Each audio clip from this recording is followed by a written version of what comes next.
Pues,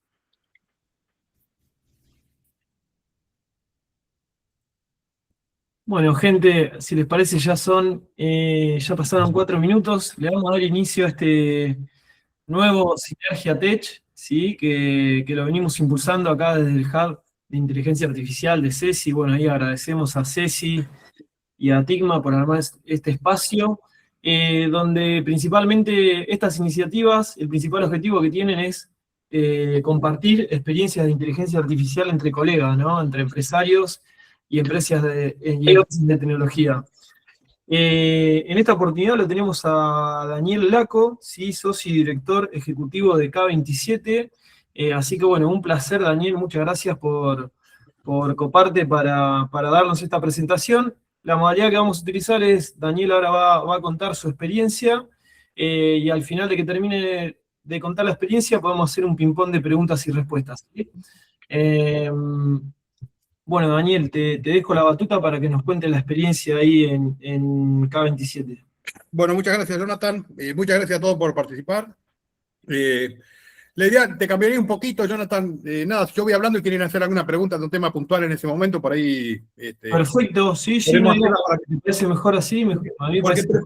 Preparé varias cosas que yo creo que van a ser medias polémicas o van a dar lugar a algún tipo de intercambio de cosas. Entonces, Bueno, por ahí está bueno verla en el momento y después seguir con el hilo.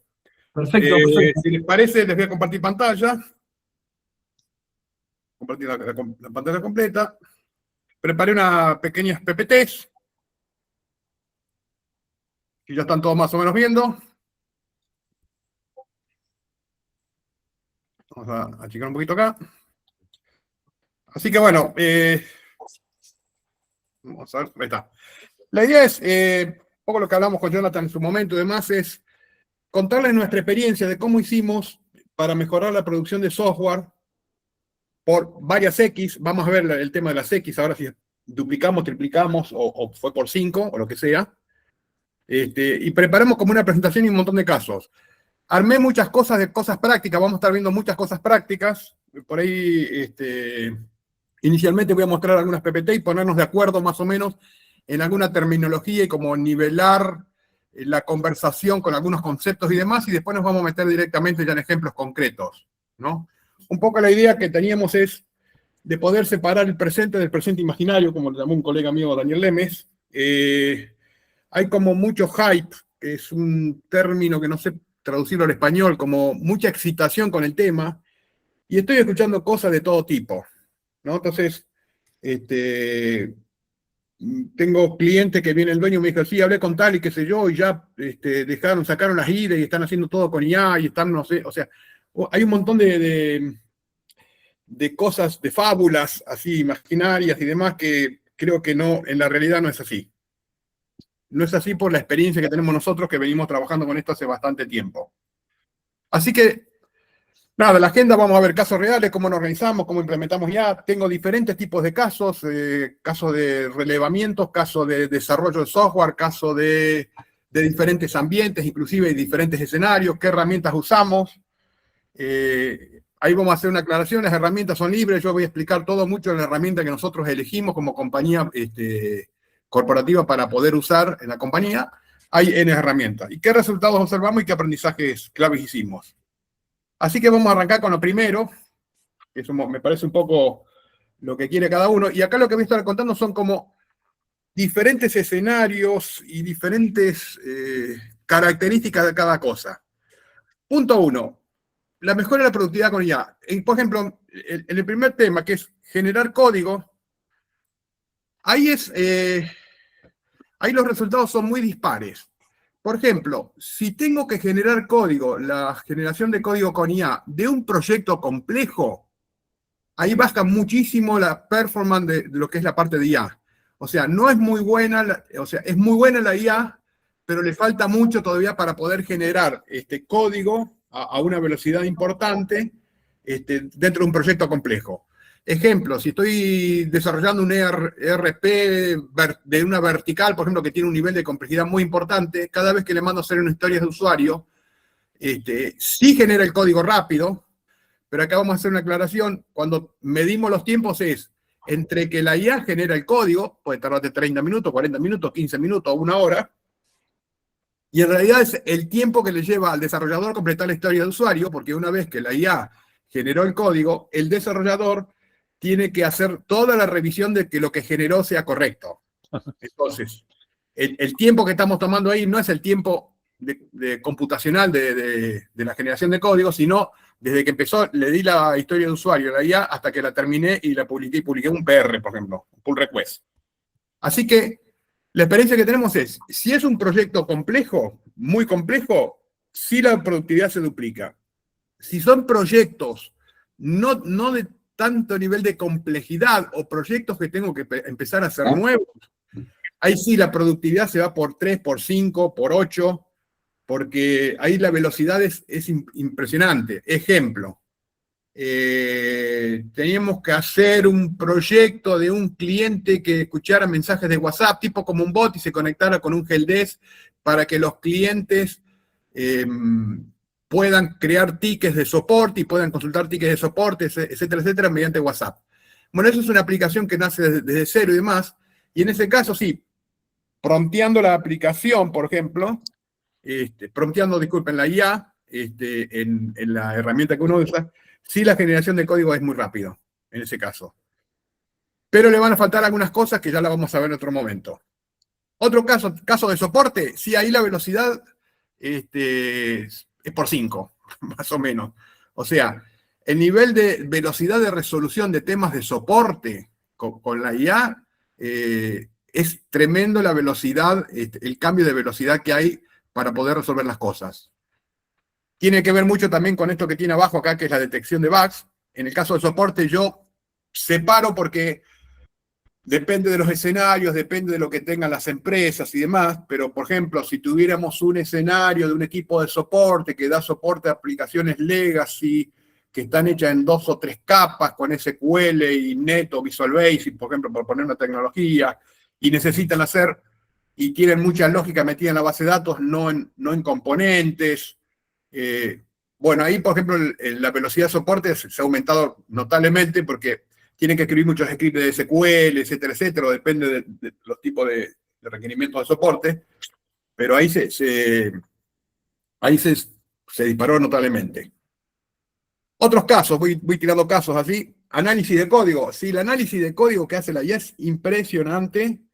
Lo que genera, en eso la IA no hay con qué darle. No es tan buena, según nuestra experiencia, en lo que es la parte de generación, o sea, lo que es la IA generativa. Ahora, cuando le das una IA a la parte de análisis de código, es tremendo. Ahora le voy a mostrar un par de ejemplos, ¿no? Y ya vamos a empezar a mostrar ejemplos. Ejemplo, teníamos un Clover, esos dispositivos que usan en las estaciones de servicio, en los restaurantes, esas cosas que te van a cobrar a la mesa, ¿no? Clover es una marca, hay varios, que estaba conectada con una API Legacy, por ejemplo, que tenía como, no sé, 70, 80 métodos, una cosa así, y ese mismo Clover ahora se tenía que conectar con una API nueva. Bueno, imagínense en que hacer todo ese trabajo a un desarrollador le hubiera llevado varios días, o sea, ir a buscar un método, ver ese método, cómo se llama en el otro lugar, ver si coinciden los parámetros de entrada, de salida y demás.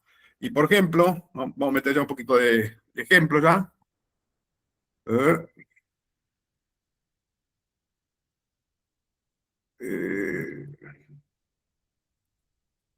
Ahora estoy mostrando un ejemplo. Aparte de todo la parte gráfica, esas cosas que me hizo la IA, lo más importante es esto, o sea, me armó todas las equivalencias entre lo que es los endpoint legacy y todo lo que son los endpoint nuevos. Fíjense en que me dijo, todo esto que existe, cambian los nombres inclusive. Fíjense que acá se llama de un modo, esto se llama de otro modo. A ver si podemos agrandar un poquitito. Pero fíjense en que dice, similar, existe. Algunos me lo pone para revisar, porque no verificar, existe. Bueno, este trabajo, por ejemplo, si yo lo tengo que hacer manualmente sin IA, lleva varios días. Esto lo hizo, es un rato de trabajo, o sea, le da los dos endpoints, todos los endpoints de tanto Legacy como la parte de los endpoints nuevos, y y tiene resultados que es impresionante. Entonces, todo lo que es análisis de código, sí la productividad se va altísima. Por eso le estoy comentando como tareas o actividades aisladas, porque en algunos casos, en el proceso de desarrollo de software, sí la productividad es altísima, en otras no tanto, ¿no? Análisis de performance, tremendo. Teníamos casos también que tuvimos que hacer unas pruebas de carga en un sistema que estaba por salir a producción, sistema de la nube con microservicios, etcétera, etcétera, conectado con base de datos, Docker, Kubernetes, o sea, todo lo que es el stack tecnológico, y analizando todos los trays, obviamente habilitando trays y esas cosas, llamadas microservicios, OpenTelemetry, etcétera, etcétera. Es impresionante los resultados que tuvimos en cuanto a recomendaciones de mejoras de performance, cómo detectaba los cuellos de botella, cómo detectaba inclusive, le habíamos habilitado trays de SQL Server y más, y nos habilitaba que determinados métodos de los microservicios, cuántos eran los tiempos de respuesta, ese tipo de cosas, y eso se mapeaba contra los SLA que tenía que cumplir la plataforma. Entonces, todo lo que es análisis de performance, todo eso sí, la productividad es por 5, por lo menos. Porque eso, si lo tuviera que hacer un desarrollador, ver los cuellos de botella en una aplicación, empezar a ver logs, dónde están los logs, dónde están los tiempos, etcétera, etcétera,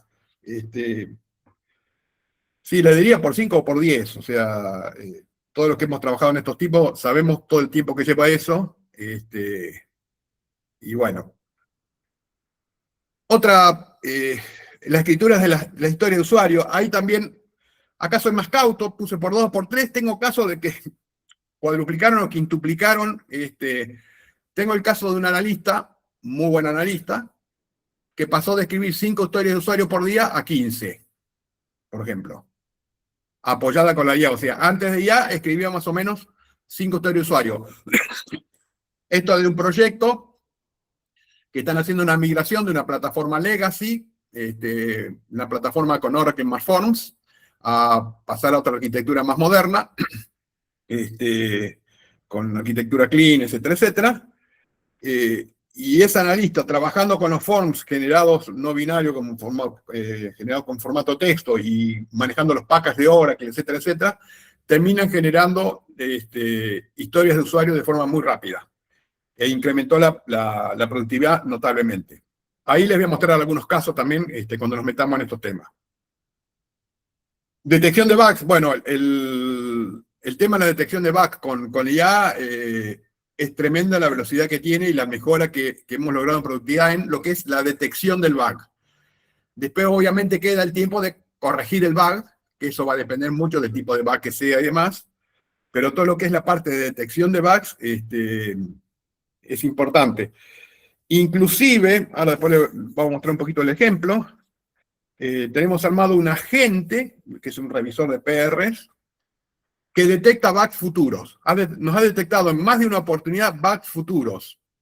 O sea, el revisor del pull request no detecta bug en el pull request, o sea, el pull request está bien, pero como tiene el contexto del sistema y demás, sabe que lo que va a ejecutar el código de ese PR va a afectar al sistema en algún otro lado.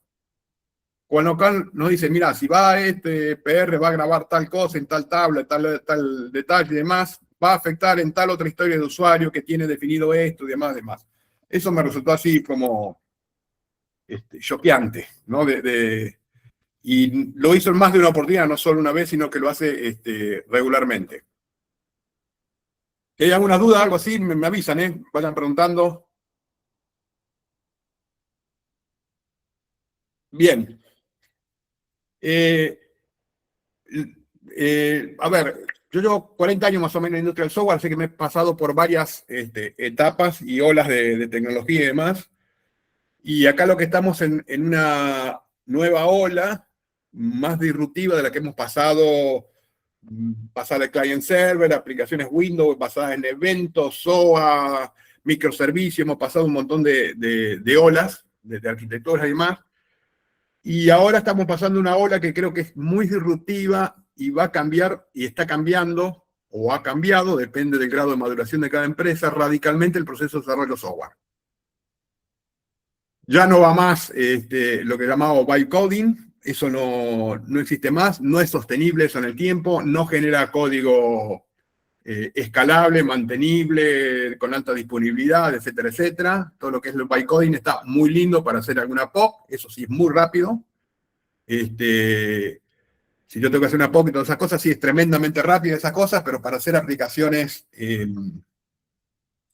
de world class o de misión crítica o aplicaciones con escalables y mantenibles y todo eso, ya lo que es el bytecoding no va.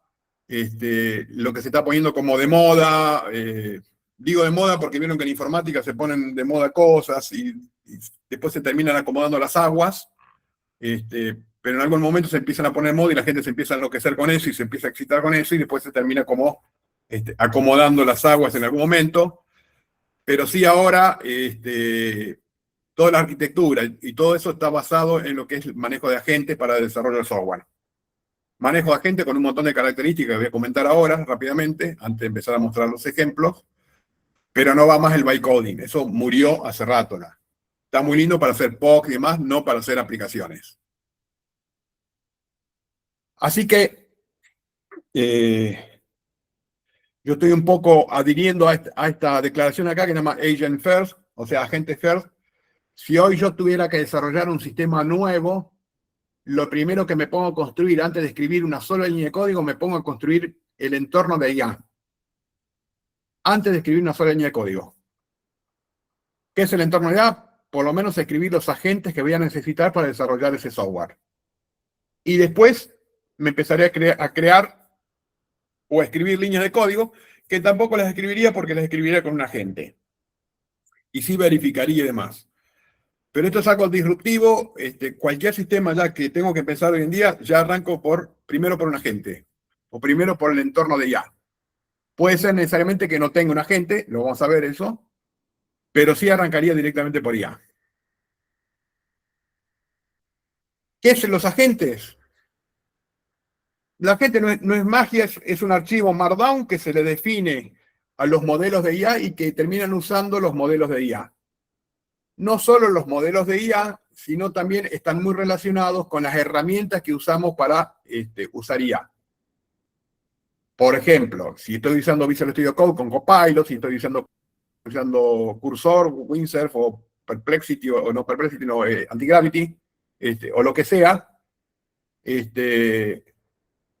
siempre necesito y trabajo con agentes. ¿Qué es? Es un archivo Markdown donde yo le defino el comportamiento a la gente. O sea, el agente le estoy definiendo como un workflow. O sea, qué es lo que tiene que hacer el agente, qué tiene que producir exactamente, qué es lo que no puede hacer, qué información necesita externa, qué especificaciones puede realizar, qué es lo que puede hacer y qué no puede hacer. Eso es muy importante para la definición de la gente. ¿Por qué? Porque después empiezan a pasar cosas de que la IA genera cosas, empieza a alucinar, hay cosas que por ahí son muy nuevas y no las tiene. Entonces, los desarrolladores que empiezan a usar eso, sin mucho contexto y demás, empiezan a tener los resultados bastante pobres, ¿no? ¿Qué les necesito resolver con los agentes? Todo eso, definir una personalidad específica, o sea, qué hace exactamente, qué comandos puede ejecutar, qué límites tiene que tener muy claros, ¿no? Y ejemplos buenos resultados, o sea, un tema importante es definirle todo el entorno que se va a manejar el agente, ¿no? Entonces, hay una frase que me gustó mucho, que leí en algún momento que me gustó mucho, que tiene que ver con cuando abrís un agente nuevo, es como un compañero que entró a trabajar hoy, me gustó eso. Si no le explicás cómo funciona todo, no te podés quejar después. No me acuerdo de una empresa, me llegó una invitación a un evento, me gustó la frase esa que usaban. Y ahora vamos a ver un poco qué es cómo hacemos para un agente nuevo, cómo le vamos a explicar todo para que pueda hacer exactamente lo que necesita hacer. Y si no, no nos podemos quejar porque el tipo realmente no puede hacer mucho, no puede hacer magia, no puede adivinarnos el pensamiento. ¿Qué es lo que tengo que armar? Si voy primero como agente first, tengo que armar todo lo que es la parte de las instrucciones de la arquitectura. O sea, le tengo que decir a la gente cuáles son los componentes, cuáles son los patrones, cuáles son los frameworks, los estilos, lenguaje, autorización, convenciones de nombres, de rutas, de archivos de destino de deploy. O sea, le tengo que definir todo a un agente para que pueda trabajar. Sin eso, no puede trabajar un agente. Y después, lo que le tengo que definir son las reglas de negocio si se conocen de antemano, y si no, todos los proyectos donde voy a estar usando agentes de IA y todo el entorno de lo que lleva la IA, instrucciones, skills y demás, ahí vamos a ver algunas cositas, prompts, todo eso se va hidratando y se va refinando con el avance del proyecto. Puede ser que al principio no tenga toda esta información, pero sí, por ejemplo, son los que son las reglas de negocio, la documentación, las estrategias, etcétera, etcétera. Es importante definir a los agentes también, cuando yo defino a los agentes. Los MCP que va a usar, si no saben lo que son los MCP o MCP Server, es un protocolo que definió Anthropic hace un tiempo, no muy largo, debe ser un año, donde les permite a los agentes con ese protocolo hablar con aplicaciones externas. Entonces yo hablo, tengo MCP de bases de datos, de cualquier base de datos, de fuentes de sistema de control de versiones, de documentos, de lo que sea, entonces la IA puede hablar con esa aplicación. Por ejemplo, si tengo un MCP contra Oracle, SQL Server o que sea Postgre, y tengo que hacer algo con el agente y demás, ya indicándole que use ese MCP, ya se conecta con la base de datos, interroga las tablas, consulta, hace toda la información sin necesidad de decirle que lo haga. Entonces lo que definimos es todo lo que queremos que haga. Y después también, dentro de todo eso, es indicar requerimientos no funcionales, por ejemplo, si va a estar alta disponibilidad, carga de usuarios, si hay límites de timeout permitidos, los requisitos de seguridad, de encriptaciones de datos y demás. Todo eso que parece mucho, en general, lo que hace se va como hidratando y se va mejorando con el tiempo, ¿no? Pero todo eso es lo que se debe saber antes de poder empezar a pedirle prompt a la IA, para que tome las decisiones correctas. Antes de eso, las decisiones y lo que va a generar va a ser cualquier cosa o va a generar cosas muy parciales y otras no tan parciales. ¿Qué se le llama a todo esto? Todo esto se llama contexto. O sea, necesito manejar el contexto. Necesito entregarle el contexto a la IA para que la IA y los agentes y puedan trabajar e interactuar con los modelos y demás. Entonces, lo que hay de moda, vieron como, pero bueno, sirve como concepto. Como todas las modas empiezan a aparecer cosas de todo tipo. Y lo que hay como una tendencia ahora que es una metodología de desarrollo que se llama Spec Driven Development, que es centrarse más en las especificaciones, primero, después hacer la planificación y después hacer las tareas y por último la implementación. Entonces, en vez de ponerse a generar, bytecoding como hablábamos anteriormente, y de generar código con las apuradas, con prompt suelto, ese tipo de cosas, SDD plantea lo que es armar como las especificaciones, cuál es la fuente de la verdad. Dentro de las especificaciones no solo defino reglas de negocio, las cosas que estábamos comentando anteriormente, sino también, qué sé yo, tengo un MCP donde está conectado a la base de datos, entonces la fuente de la verdad, por ejemplo, de lo que es el modelo de datos, todas esas cosas están relacionadas con la base de datos, y no necesariamente tengo que estar manteniendo especificaciones de base de datos por separado, por ejemplo. Así que si les parece, vamos a empezar, vemos un poquito de esto.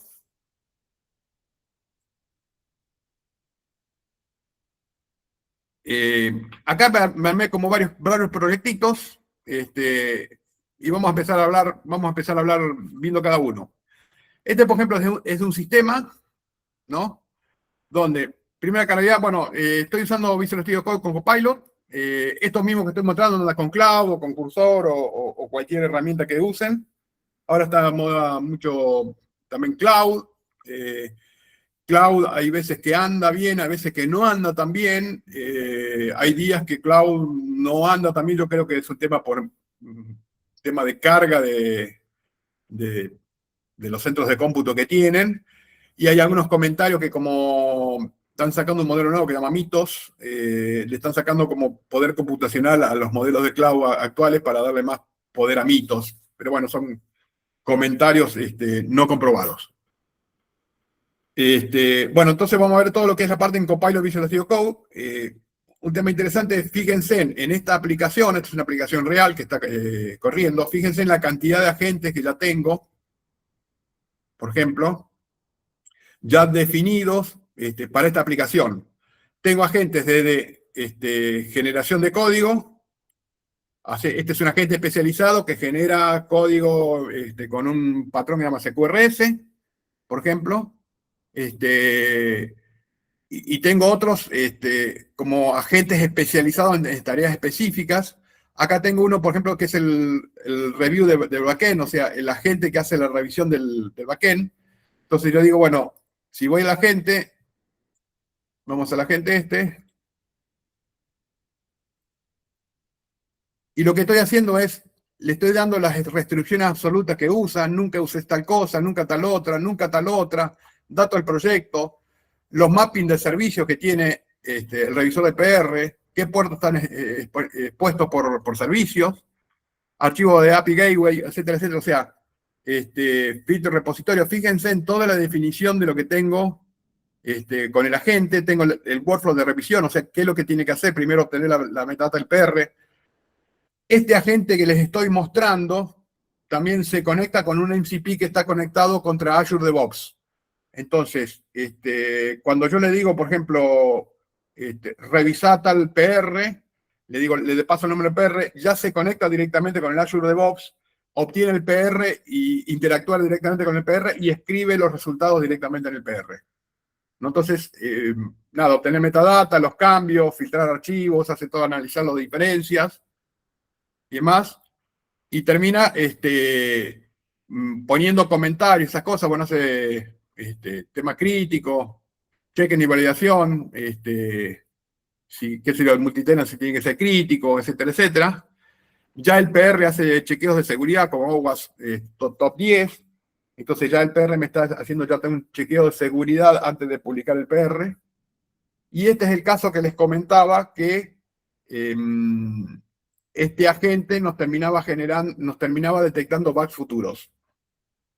Una cosa que hicimos con los desarrolladores es, los desarrolladores generan el PR, pasan este review, o sea, si bien esta gente lo ejecutan los revisores de PR, también lo pasan los desarrolladores, donde ya el mismo revisor de PR ya detecta cosas y el desarrollador ya puede corregir y subir un commit nuevo al PR para corregirlo antes de que lo vea el revisor, por ejemplo. Entonces, como una forma ya de mejorar el código y evitar el ida y vuelta de que el PR tenga que devolver al desarrollador. Entonces, nada, tenemos auditores multitenant, y etcétera, etcétera. Y en este proyecto también tenemos otra cosa interesante que es todas las instrucciones, qué es lo que puedo hacer, qué es lo que no puedo hacer. Esto es una aplicación React más Nets, más Docker, Kubernetes, microservicios, SQL Server, etcétera, etcétera. Se han desarrollado también muchos prompts, entonces tengo prompts así de verify no sé algo, o review CQRS, o create validator, o sea, tengo comandos específicos también que usan los desarrolladores que están relacionados con las tareas, o sea, los agentes tienen como un workflow y una tarea y una función que cumplir, y los prompts lo que tengo es un montón de comandos que son como repetitivos de crear cosas o crear código y demás, entonces están como definidos a nivel de prompt. No sé, si entro al verificar los índices, verifica los índices y hace, no sé, determinadas cosas, y es un prompt como una tarea ya como más automatizada. Después tienen, en este caso, bueno, tiene un par de skills nada más, ahora vamos a ver otros skills más, y después tiene inclusive hasta templates, o sea, yo tengo definido acá los templates de cómo tendría que generar el código. Ahora, lo más importante de esto, vamos a abrir acá, esto está todos los nombres cambiados, todas esas cosas. Fíjense en que estos son, bueno, vamos a ver si lo podemos, a ver si me lo ve. Este quería ver. Ahí está.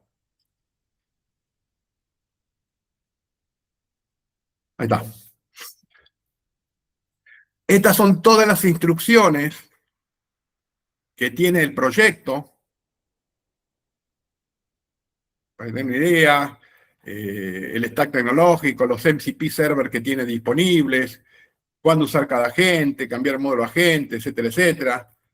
Toda la arquitectura, etcétera, etcétera, que tiene que es propio del proyecto. Inclusive esta tiene por acá, no sé si me lo tengo copiado acá en Docs, tengo definida inclusive la arquitectura, el dominio, reportes, etcétera, etcétera. Tengo un montón de documentación que está definida y están referenciados en las instrucciones. Entonces, muchas veces en las instrucciones digo, mira, la definición de la arquitectura de esa cosa está en tal documento y demás. ¿Por qué digo esto? Porque si yo tengo un comando acá que lo listar gentes disponibles,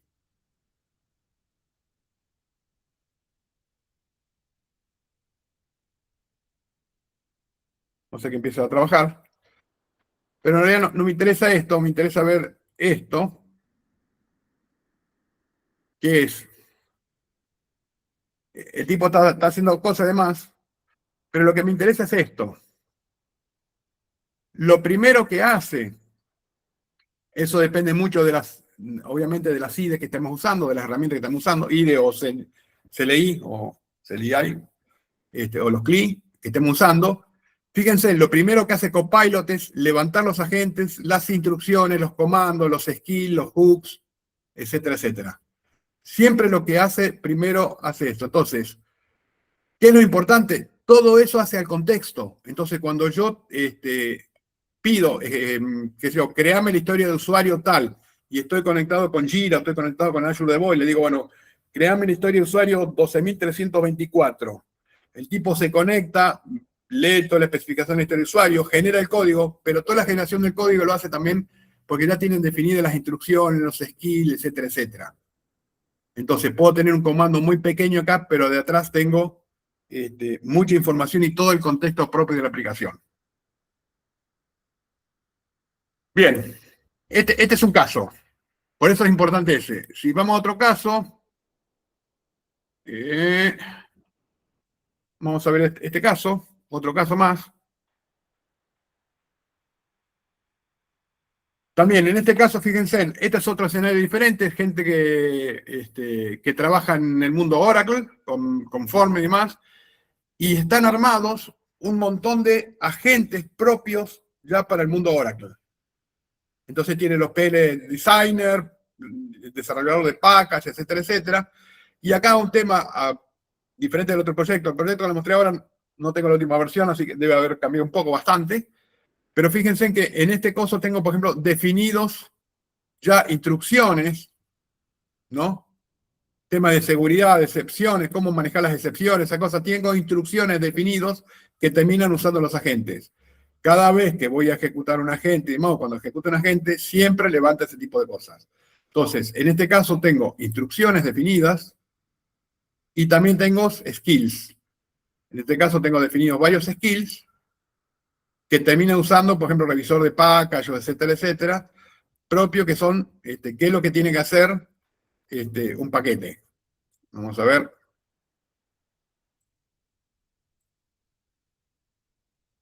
Cómo usar, qué sé yo, cómo crear un paquete, cómo son los nombres, todas las especificaciones y demás. Y por supuesto tiene las Copilot Instructions, ¿no? Que le dice, bueno, acá qué MCP tenés, etcétera, etcétera. Y cómo trabajar y cómo son todas las instrucciones. Entonces son como diferentes ejemplos que estamos viendo de implementaciones de IA en diferentes escenarios. Si quieren, veamos otro más. Este es otro, pero más para el mundo del testing. Acá también tengo un montón de agentes ya definidos exclusivamente para el área de testing. estos agentes y todas esas cosas, en este caso lo hizo testers específicamente que han aprendido a usar IA y demás. Entonces manejan todo lo que es la cosa. Por ejemplo, tienen, creo, una cosa muy útil para los testers, es un analizador de logs. Entonces ellos leen muchos logs, ese tipo de cosas, para testear y demás. Entonces, o tienen agentes de performance y demás. Esto también tiene instrucciones, prompts, muchas prompts también, que es barra algo, no sé, resumen ejecutivo, que son tareas específicas que tiene que hacer el tester como muy, de forma repetitiva. Y por supuesto, en este caso, serían compiler instruction. En el caso, si estoy usando cloud, sería el archivo, estaría en el directorio .cloud y sería cloud.md, donde le definen todas las instrucciones propias de esta gente. Entonces, ya ven que se puede usar tanto, no solo en la parte de desarrollo software, sino que es propiamente dicho, sino en la parte de testing, generar automáticamente, por ejemplo, testing de API, ese tipo de cosas. No está tan desarrollado todavía, que es lo que es la parte que es automatizar y generar testing de UI. Si bien hay herramientas como Playwright, Cypress, etcétera, etcétera, para automatizar pruebas de UI, hay que darle como mucho contexto de negocio también para que genere test más o menos correctos. Les muestro otra cosa. ¿Me van siguiendo hasta acá? No estoy viendo si están todos dormidos o quedé solo. Sí, acá veo. Bueno, no veo. Yo bajo. Bien. Les muestro otro caso. Esto es una. Vamos a cerrar esto. Teníamos que ayudar a una empresa que es una migración muy grande de un aplicativo donde tienen el sistema legacy y crear el sistema nuevo. Y bueno, para eso tienen que crear toda la historia de usuario nueva. Porque no es una migración uno a uno, también en general va a algunas correcciones, etcétera, etcétera. Entonces, ¿cómo pueden ayudar y acelerar todo ese proceso a los analistas de sistemas para escribir historias de usuario más rápida? Porque ahora se está empezando a pasar otro tema que es importante, que es ponerle, hace un tiempo atrás, con un analista podías alimentar a 5 desarrolladores. Vamos a poner un número, ya sé que eso varía y es muy diferente, depende de los escenarios y más, pero concédame esa métrica que con un analista podía alimentar a 5 desarrolladores. Bueno, yo creo que hoy en día vamos a llegar a tener un analista por desarrollador. O sea, un analista se va a tener que amacar mucho para que atender a los desarrolladores, porque los desarrolladores también van muy rápido ahora. Entonces, antes era muy lento, le escribía la historia de usuario hasta que el desarrollador implementaba la historia de usuario. Le llevaba, por ejemplo, qué sé yo, tengo casos donde una historia de usuario le llevaba, por ejemplo, 12 horas estimada, y ahora con IA eso lo hacen en 3 horas. Entonces, se le va a empezar a complicar a los analistas. Bueno, hicimos toda una especificación también.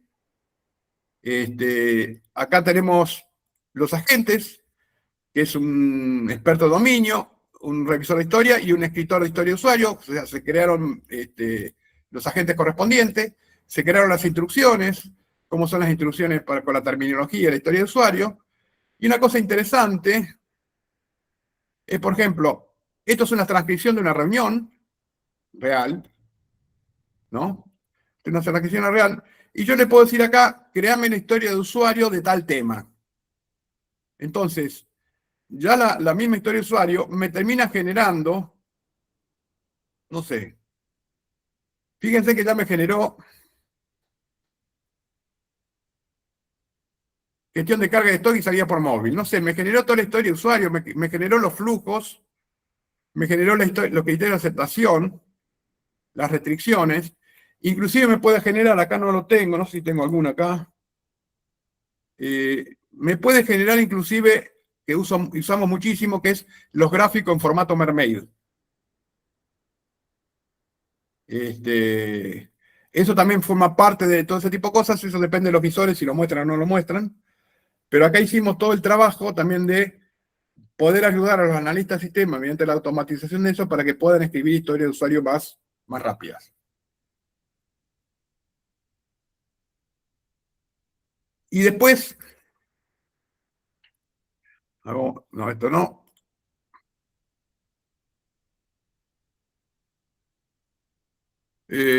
Después empezaron a aparecer proyectos. Tengo unas URL para pasarles. Este es un proyecto de un flaco que crea un squad de agentes. Entonces, arrancás y todas esas cosas y le dice, ves, por ejemplo, acá le expliqué,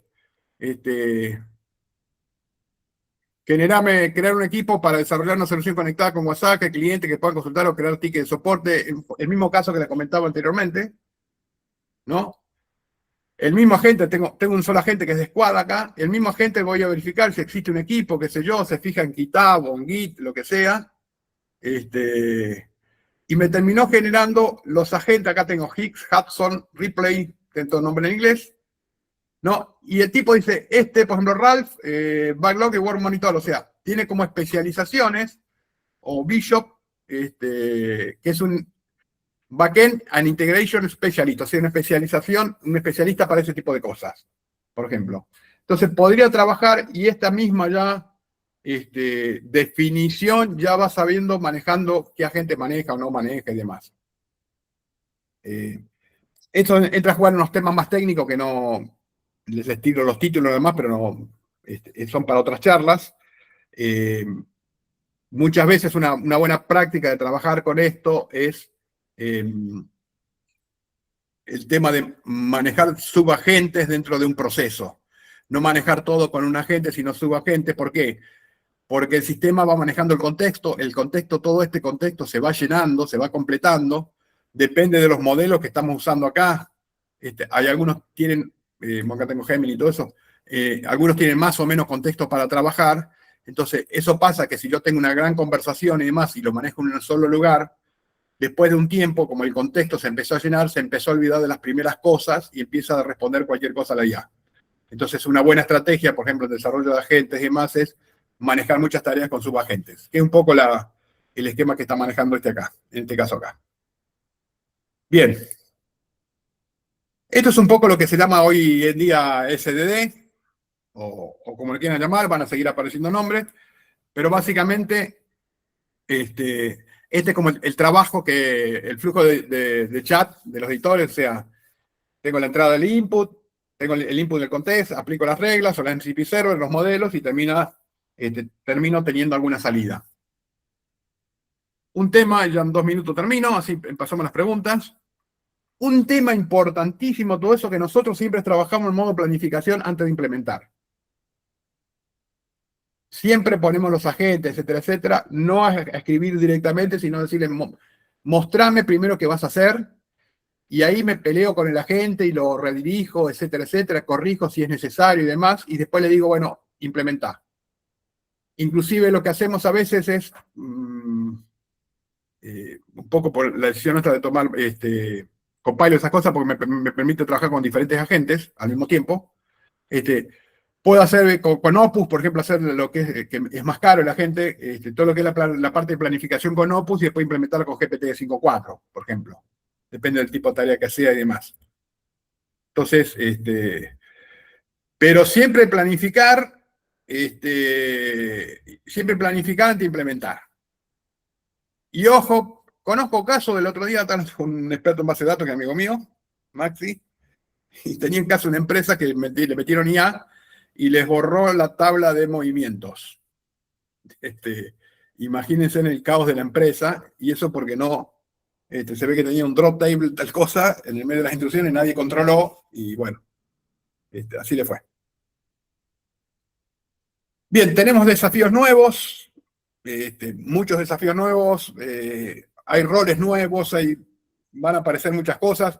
Imagínense que esto es, qué sé yo, hace 5, 10 o 20 años atrás, había gente metida en el mundo .NET, en el mundo Java, en el mundo Python, en el mundo Node.js, etcétera, etcétera. O sea, un montón de gente como en diferentes tecnologías y como en sus mundos. Y hoy en día está todo el industria del software metida en IA. Así que imagínense la cantidad de cosas que están saliendo todos los días, framework, librerías, etcétera, etcétera. y cambios inclusive en el proceso de desarrollo de software y demás. Entonces, hoy en día tenemos muchos desafíos, están cambiando mucho los roles, van a cambiar mucho las capacidades de los roles, los programadores, esas cosas, y toda esa capa del equipo de desarrollo tienen que aprender a manejar todo lo que es agentes, skills, etcétera, etcétera. Van a tener que poner una pausa en sus conocimientos de tecnología pura y entender todo lo que es el mundo de IA, porque es lo que se viene. Los analistas, esas cosas, van a tener que empezar a generar historias, o acá se llama arquitecto del problema o lo que sea. Los analistas van a tener que empezar a generar, ponerle historias que sean mucho más amigables con los agentes, más preparados para ese tipo de cosas, para que yo le diga a un agente, implementame tal historia de usuario. Auditor de QA, esas cosas, también eso se va a incrementar muchísimo, me parece, porque si bien tenemos QA y testing y demás, hoy en día hay mucho código generado que necesita sí o sí cada vez más testing y demás, porque es todo autónomo eso.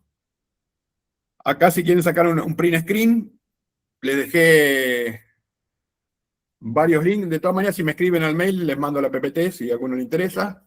Les mandé, qué sé yo, está lleno de esto, pero bueno, direcciones más o menos de algo de Cloud Code, de Copilot, skills, agentes de net, de cosas.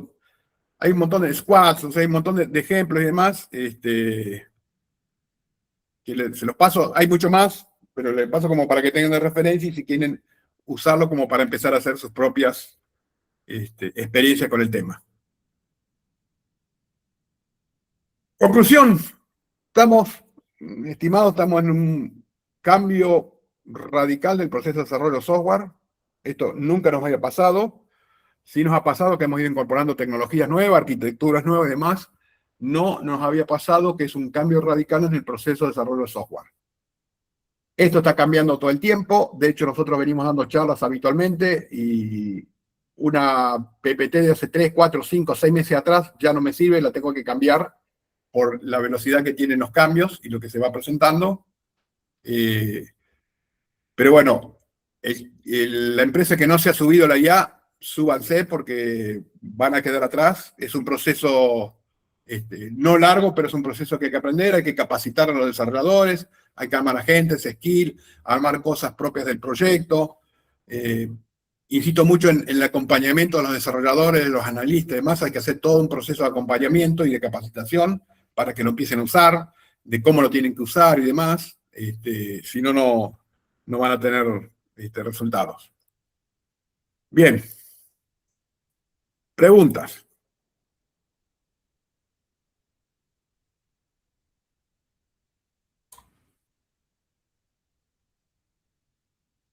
Muy buena la presentación, Daniel. Si hay alguna pregunta. Sí, mi correo, ahí lo paso, está en las PPT, pero del laco, @K27, la pongo en el chat. Daniel, yo te quería hacer una pregunta. Sí. En nombre de Se Esteban Rolando, bueno, primero agradecerte por compartir toda esta presentación. La verdad que es bueno ver qué es lo que están haciendo otros y así no nos sentimos tan únicos, como que no entendemos el problema, ¿no? Todo esto que comentaste, ¿en cuánto tiempo le llevó armarlo, desarrollarlo, investigarlo, entrenar a la gente? ¿Cuánto se le fue? 6 meses. En licencias, porque las pruebas que hacemos, todo, fortuna, te sale, te come crudo, todos los gastos en tokens, en probar cada una de las distintas alternativas, ¿viste? Todos te ofrecen y todos te cobran. Entonces, es como que se hace complicado a veces. Si uno quiere leer y leer y siempre hay algo nuevo y terminas de leer y te aparece algo nuevo, es como siempre estamos detrás de la carrera. Sí, lo que nosotros, Esteban, buena pregunta, lo que nosotros hacemos, te cuento, primero usamos Copilot porque me parece que la relación precio-calidad es muy buena, excelente en función de los tokens. De hecho, bueno, se van a enterar los desarrolladores, tengo un paquete aparte para todos los desarrolladores que si se les acaban los tokens empieza a consumir como de una bolsa, ¿no? Okay. Y realmente, mira que lo usan intensivamente y en Copilot muy pocos, no todos, muy pocos, se les terminan los créditos en el mes y empiezan a usar esa bolsa, por un lado. El proceso nos llevó 6 meses más o menos de poner en marcha todo esto. En realidad hace como 1 año y pico que estamos, mucho más tiempo. Pero bueno, se ha ido como madurando en la industria todo ese el tema ya, te diría, en el último año más o menos. Sí, ¿no? totalmente. O menos, ¿no? Todo lo que es SSD, skills, todo ese tipo de cosas, eso es muy nuevo. Los MCP servers, algo sacó Anthropic creo que hace 1 año, 1 año y pico, no es mucho, entonces está todo nuevo.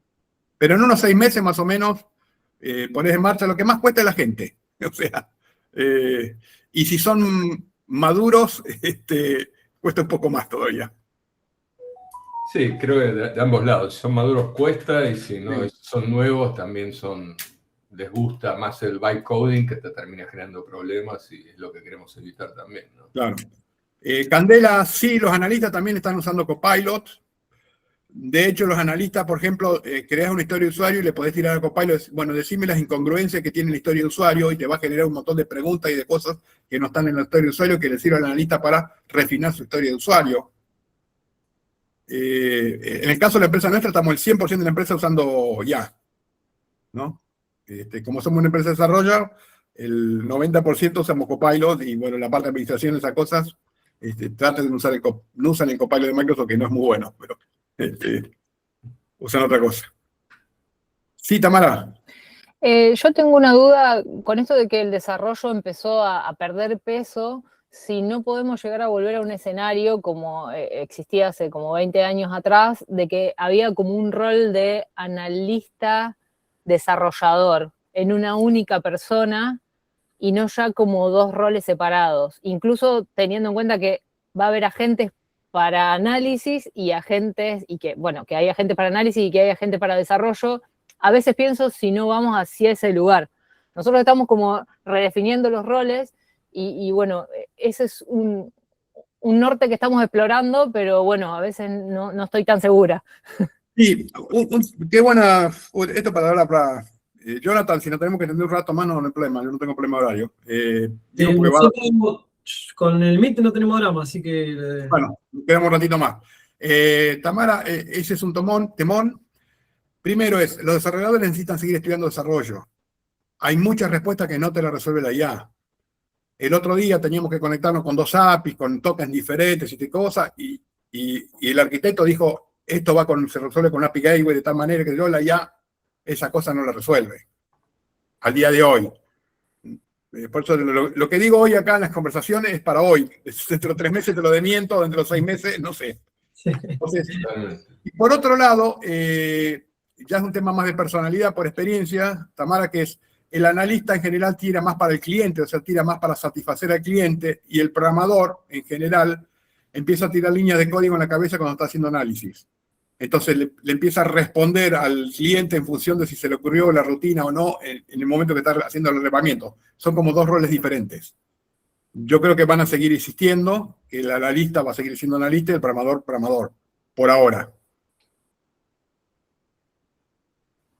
¿Quién pregunta? Oscar pregunta, a nivel prospección y generación de propuestas comerciales, ¿están aplicando alguna herramienta ya? Sí. Sí, Oscar. Si hay algo que odio yo, lo que cosa es armar una propuesta comercial.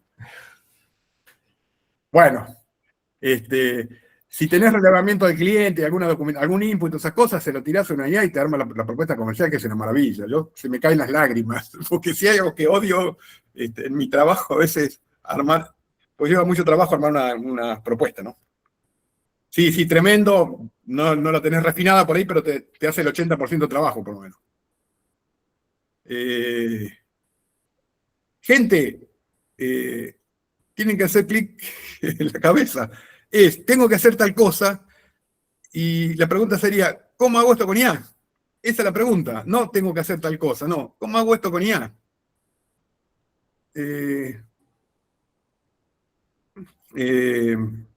Qué sé yo soy músico. El otro día encontré unas partituras, unos escaneos medio de mala calidad. Se la tiré a LD, me armó toda la partitura limpita, impecable. Bueno, como eso, infinidad de cosas. O sea, nada, pensar es, ¿cómo hago esto con IA? Gustavo pregunta, ¿la plataforma básica ya sería Code, Copilot y Hit o hay que considerar algo más al inicio? No, Code, Copilot y Hit Si no querés Visual Studio Code y Copilot, usás Cloud, o usás Copilot CLI, o usás Cursor, no sé. Eso depende, está muy de moda Cloud ahora. El cliente Cloud, yo creo que es una moda.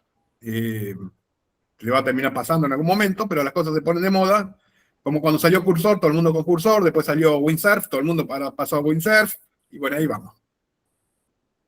¿Exploraron algo de IA en servidor propio? Pregunta Candela. Sí, hemos explorado bastante con modelos locales, esas cosas, pero necesita hardware. O sea, no responden las cosas bien. Sí te puede... tenemos desarrollos de cosas de IA locales, pero cosas como muy específicas, qué sé yo. Estamos procesando electrocardiogramas, por ejemplo, y detectando ya patologías desde el electrocardiograma usando modelos locales. Por ejemplo, pero son como modelos específicos, entrenados, no modelos grandes, pero necesitas hardware para correr, si no, no anda. Acá dicen, bueno, claro, Cloud, sí. Prueben Copilot, no soy sponsoreado por Copilot, pero digo, prueben que la licencia sale con $19, puede hacer bastante por mes, por cada desarrollador. ¿Alguna otra duda?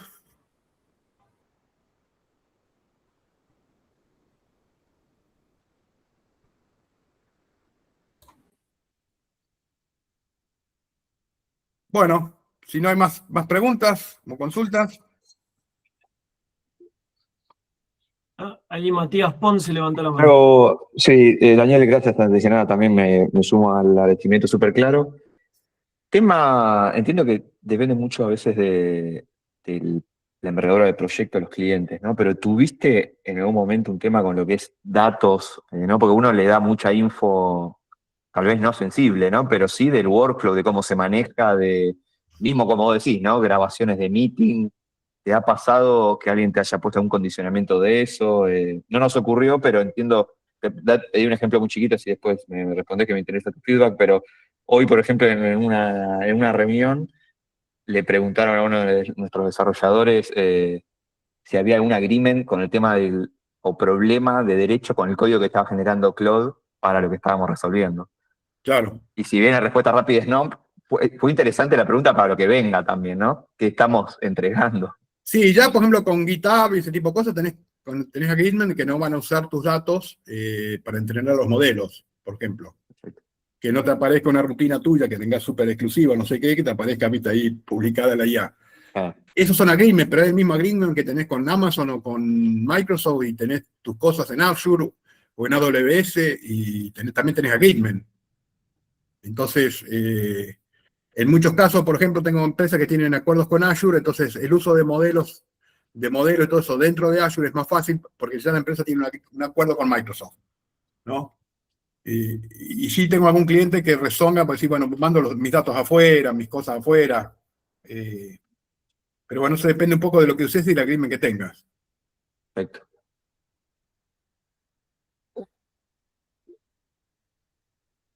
Y Fernando. Sí, ¿qué tal? Buenas tardes a todos. Hola. Gracias, Daniel. Sí, continuando para cerrar un poquito la pregunta anterior, todo el tema de la confidencialidad de datos, de los modelos, que es inteligencia, ¿no? Es el modelo de ese código, de esa aplicación que se está desarrollando. Si son con estos agreements que comentás, son 100% seguros, hay que tener cuidado mucho con la letra chica, dependiendo de cómo se comparta. ¿Y vos ponés el código en Jira o ponés el código en Azure DevOps? Por ejemplo, no sé dónde usan el código, o en algún Git local. No, en este momento yo personalmente no estoy trabajando dentro de la empresa, sí hay otras áreas. Sí, pero digo, si la empresa está usando Jira o Azure DevOps, o GitLab, algo así, tenés el código en un tercero. Entonces, esto es más o menos lo mismo. Tenés un agreement con el tercero que te dice, bueno, este código no te lo toco, no te lo miro, etcétera, etcétera. Es lo mismo con los mails que lo tenés alojado en Microsoft o en Amazon o lo que sea, o en Google, es lo mismo. Claro, estamos de acuerdo por eso, pero hay que prestar mucho la atención con qué proveedor justamente trabajar y ver ese apartado, porque en algunos está claro de que siempre se supone que que no te lo comparten y en otros como que está abierto o no hay tanto parámetro como para definir qué tanto vuelan o no. Exacto. Sí. Ok, gracias.